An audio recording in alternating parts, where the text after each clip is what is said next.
주기도문하심으로 새벽 예배를 하나님 앞에 드립니다. 하늘에 계신 우리 아버지의 이름을 거룩하게 하시며 아버지의 나라가 오게 하시며 아버지의 뜻이 하늘에서와 같이 땅에서도 이루어지게 하소서.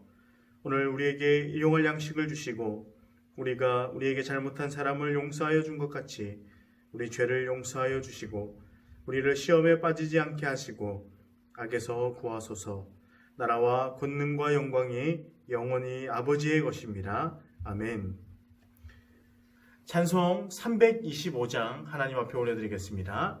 찬송 325장입니다.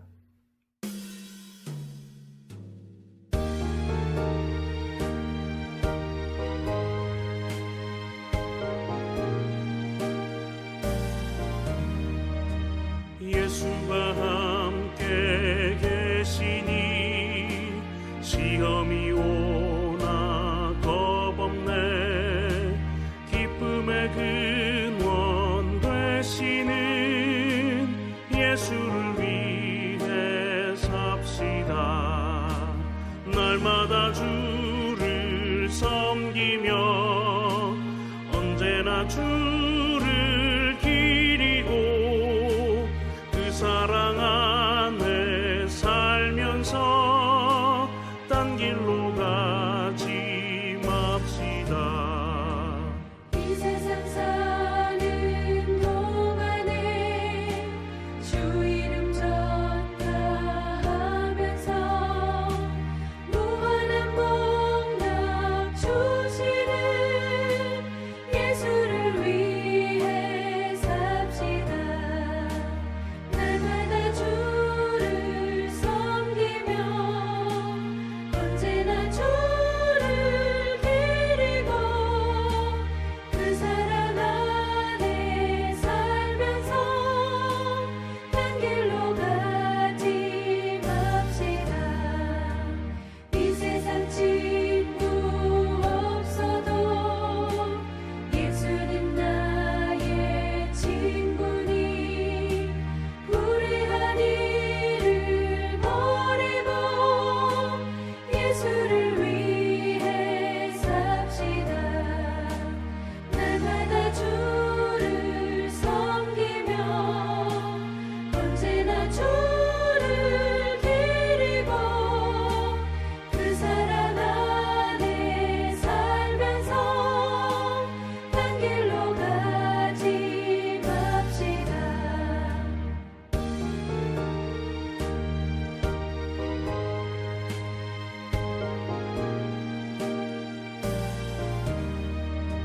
주께서 심판하실 때 잘했다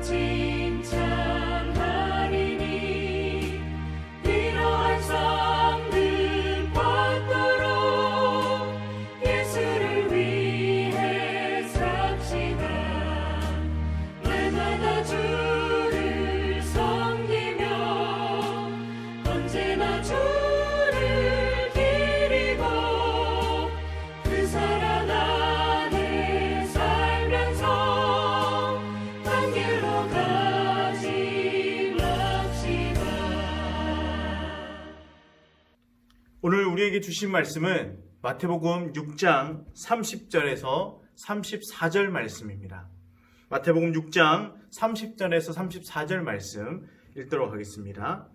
오늘 읽다가 내일 아궁이에 던져지는 들풀도 하나님이 이렇게 입히시거든 하물며 너희일까 보냐. 믿음이 작은 자들아. 그러므로 염려하여 이르기를 무엇을 먹을까 무엇을 마실까 무엇을 입을까 하지 말라. 이는 다 이방인들이 구하는 것이라.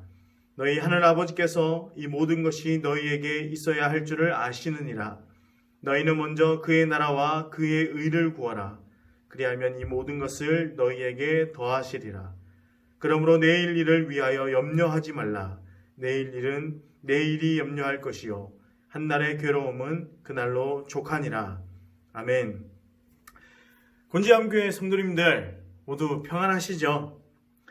코로나 바이러스로 인해서 잠깐 가정예배로 대체하고 난 다음부터 2주가 조금 지났습니다.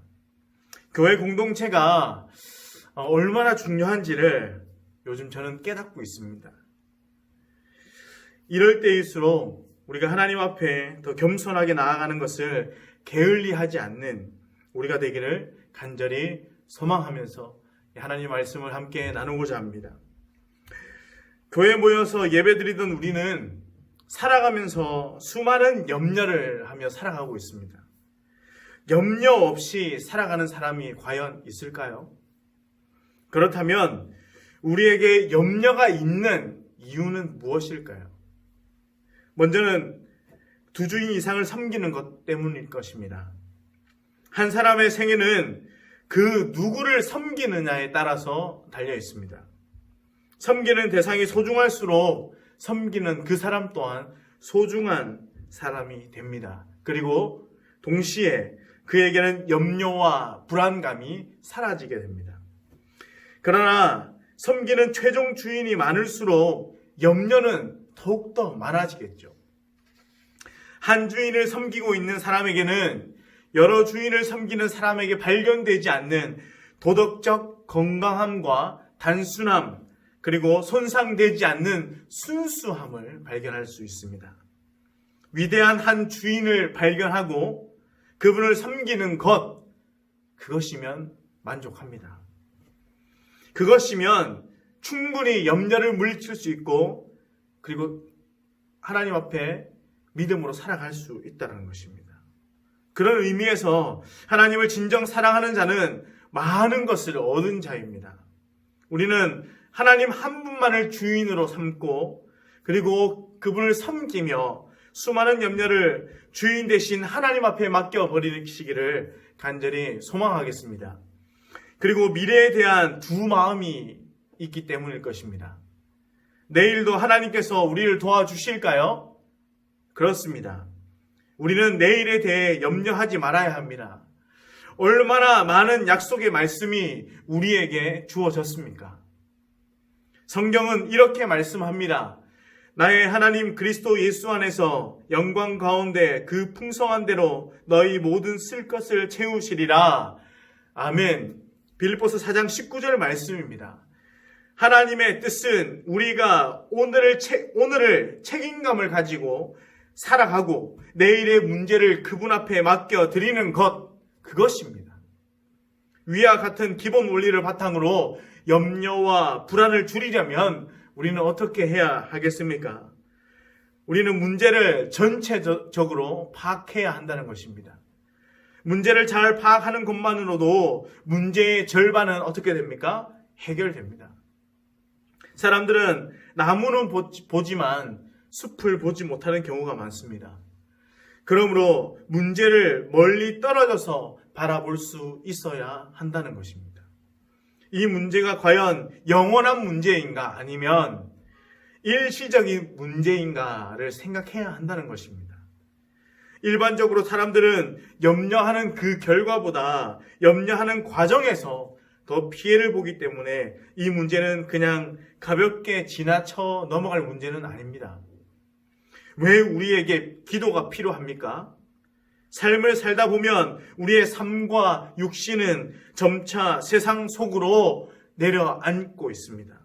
그러면 문제를 전체적으로 보는 눈이 자연히 어떻게 되죠? 어두워진다는 것입니다. 그러나 하루의 첫 시간, 이 시간을 하나님 앞에 겸손히 기도하면 우리의 마음과 몸은 분명히 하나님의 은혜로 가득 채워지게 될 것입니다. 우리에게 은혜를 주시면 그 은혜 가운데 우리가 당면한 전체적인 문제를 알 수 있는 지혜도 주신다는 것입니다.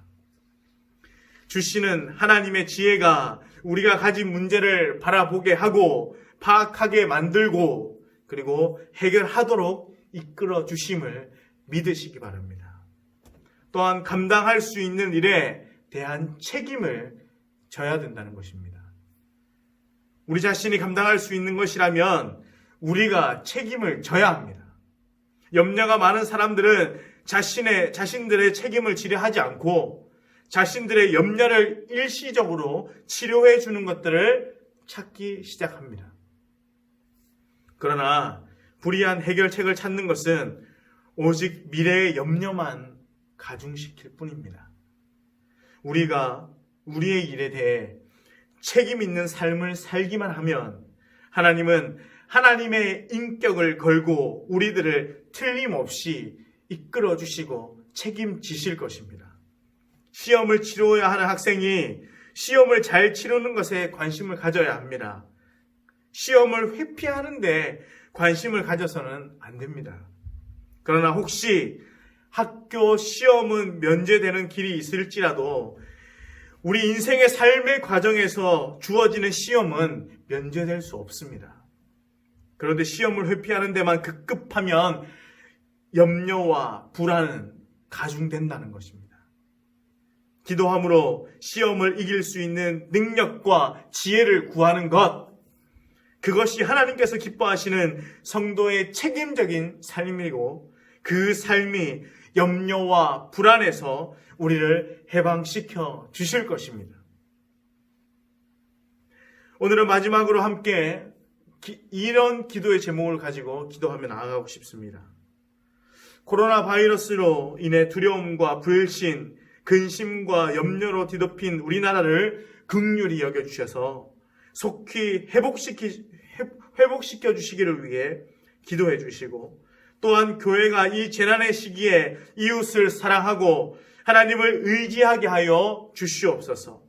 우리가 가진 물질과 시간과 또한 가장 필요한 그 마스크가 더 필요한 분들에게 양보도 하고 이웃들을 돌아보는 시간이 되도록 기도하며 나아가기를 간절히 소망하겠습니다. 기도하시겠습니다. 살아계신 하나님, 우리는 매일 불안과 걱정, 근심과 염려를 가지고 살아갑니다.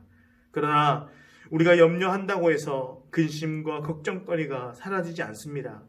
문제를 파악하는 지혜를 우리에게 허락하여 주시고 그 상황을 회피하는 자가 되는 것이 아니라 주님의 지혜로, 주님의 도우심으로 모든 일을 해결될 것이고 믿음으로 문제 앞에 서게 하여 주옵소서. 예배를 드리는 모든 성도님들의 가정과 자녀와 하시는 사업장, 그리고 코로나 바이러스로 인해서 염려하고 있는 모든 분들에게 함께하여 주셔서 이 시기를 지혜롭게 극복할 수 있는 지혜와 용기를 주시고 믿음을 허락하여 주셔서 담대하게 승리하며 살아갈 수 있도록 인도하여 주시옵소서. 오늘 하루도 우리를 승리케 하실 주님께 감사드리며 이 모든 말씀 예수님의 이름으로 기도하옵나이다. 아멘.